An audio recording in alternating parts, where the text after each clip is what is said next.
सभी मित्रों को मेरा सादर प्रणाम है। और वीडियो के क्रम में आज की वीडियो भी कुंडली विश्लेषण आधारित है और उसमें भी प्रैक्टिकल अप्रोच पूरी तरह है। जो कुंडलियाँ रोज आती हैं, 4, 6, 10 आती हैं, तो उनसे जो अनुभव प्राप्त होता है, उनका जो रिस्पांस मुझे मिलता है बीइंग ए टीचर, तो मैं बिल्कुल उसको कुंडली में आप लोगों के साथ साझा कर रहा हूँ।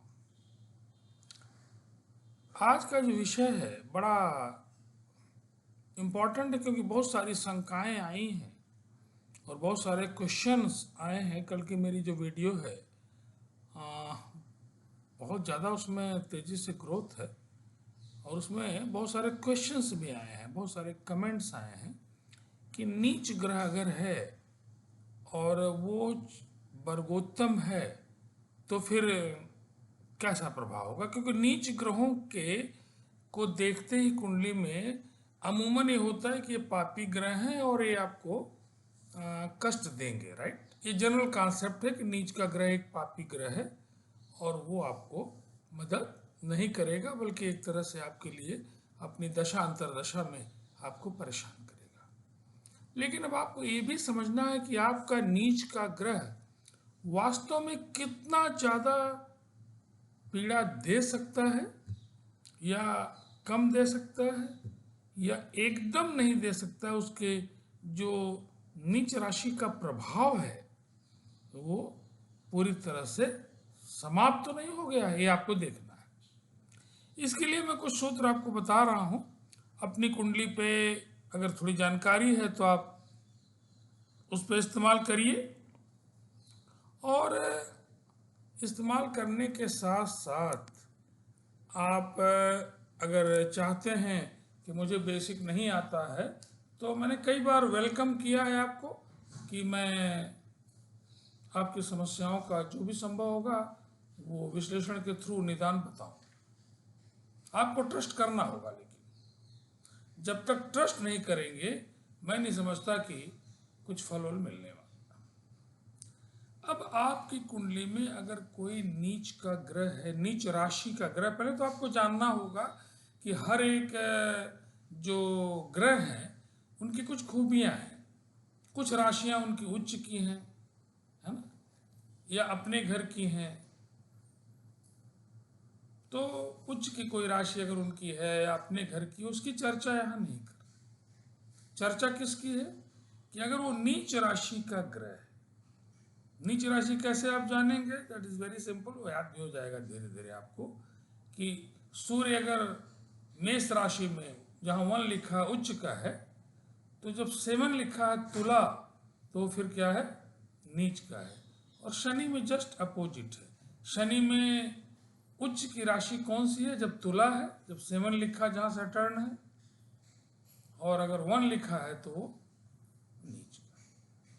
लेकिन ये नीच के जो ग्रह हैं कई बार तो बेहद शानदार हो जा रहे हैं कि अगर ये 6ठे भाव, 8वें भाव या 12वें भाव में हैं, तो फिर ये क्या कर रहे हैं आपके लिए?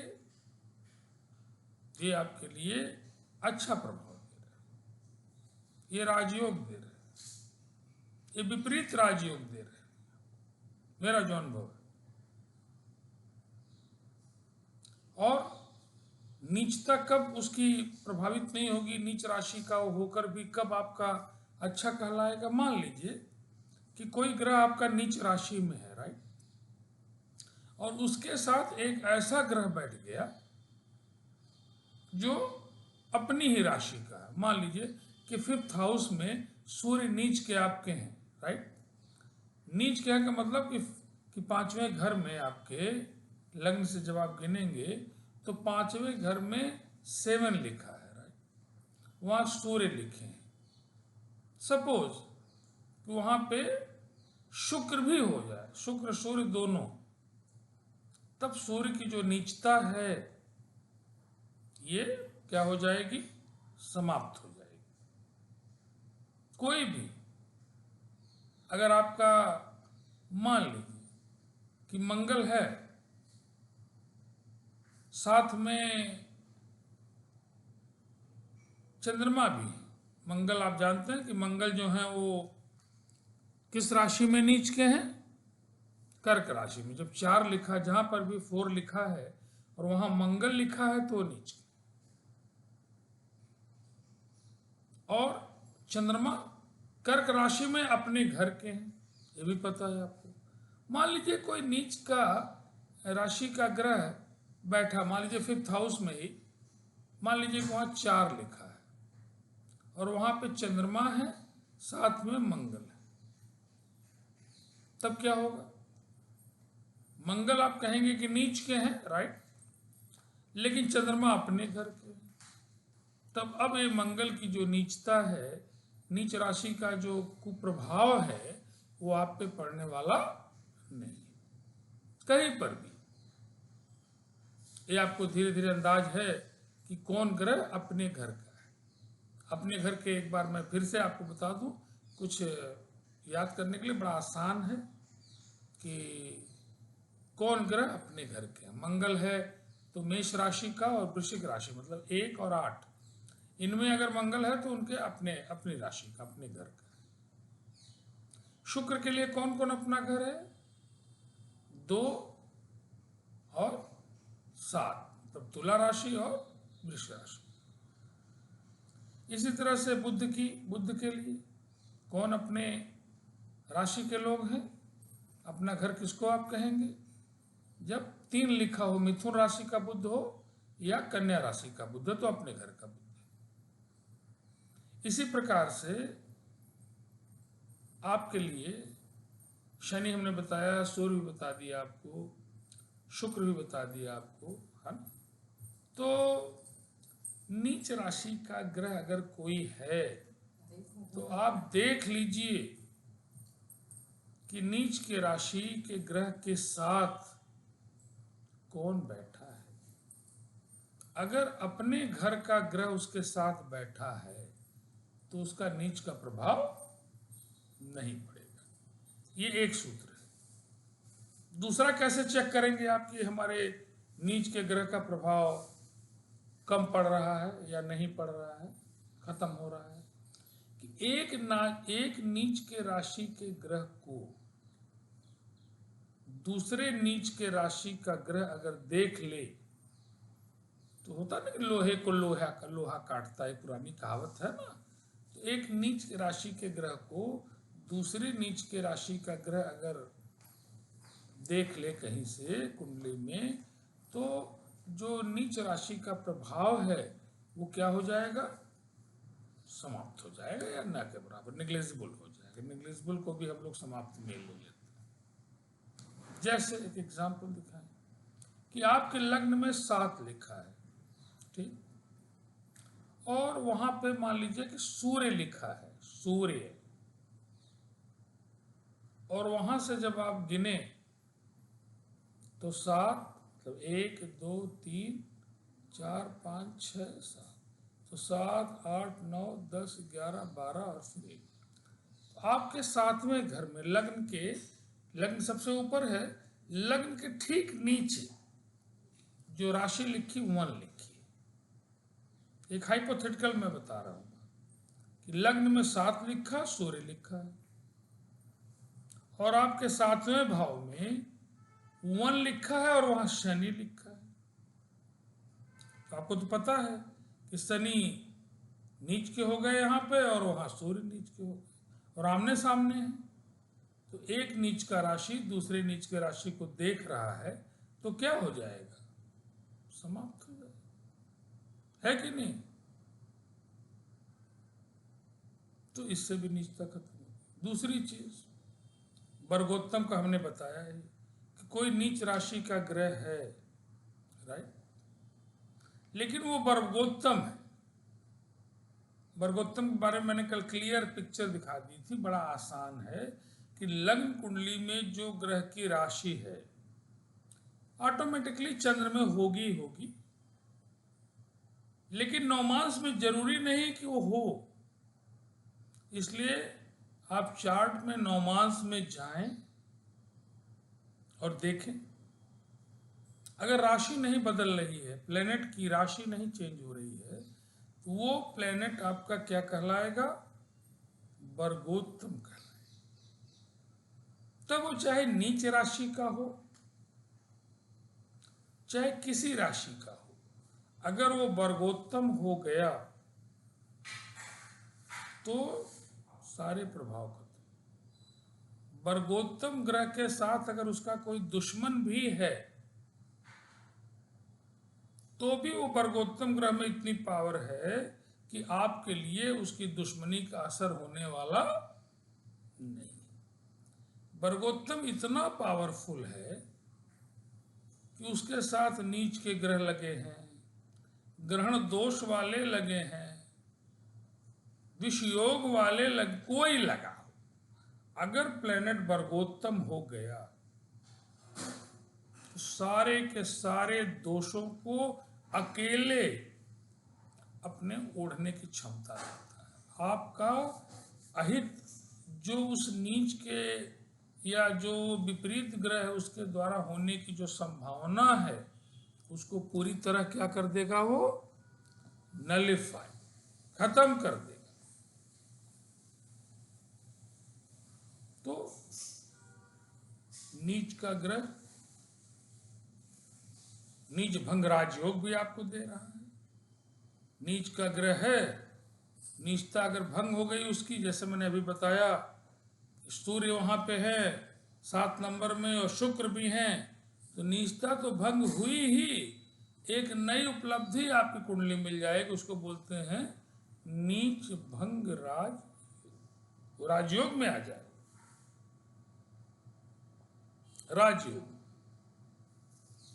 तो नीच के ग्रहों से डरने की आवश्यकता नहीं।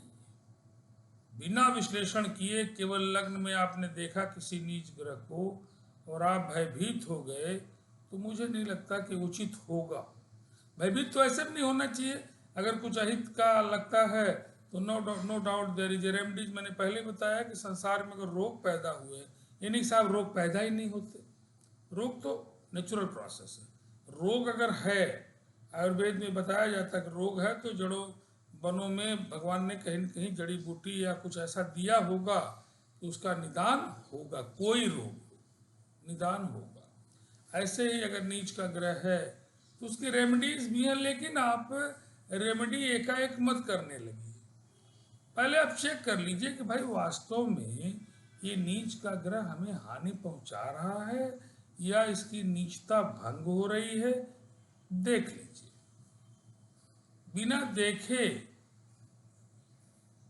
बिना पूरी तरह से परखे, अधकचरे ज्ञान से आप अगर विश्लेषण करते हैं, करवाते हैं, तो फायदा के बदले बल्कि आपको क्या होगा? नुकसान होगा।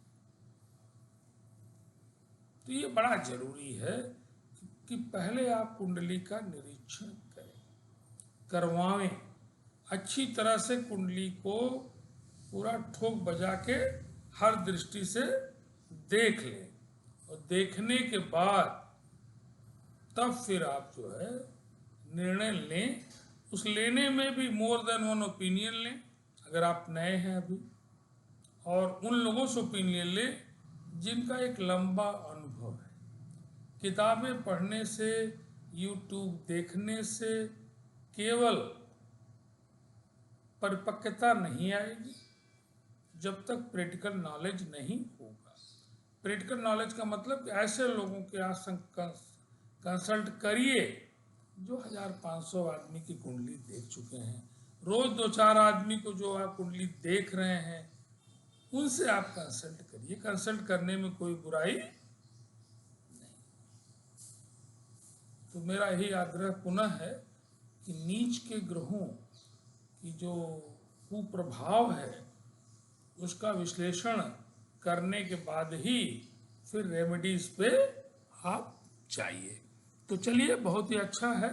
सबसे बड़ी गुरुदक्षिणा जो हमारी है, जितने ज़्यादा लोगों में आप मेरी कुंडली का प्रचार करते हैं, वो एक तरह से जनहित का कार्य करते हैं, पुण्य का कार्य करते हैं, क्योंकि इस कुंडली के थ्रू मैं लोगों की समस्याओं का वैदिक साइंस में मैं इसको क्या करता हूँ, ख़त्म करने का प्रयास करता हूँ। तो एक तरह से आप हमारे भागीदार बनते हैं और समाज में एक अच्छा कार्य आप करते हैं।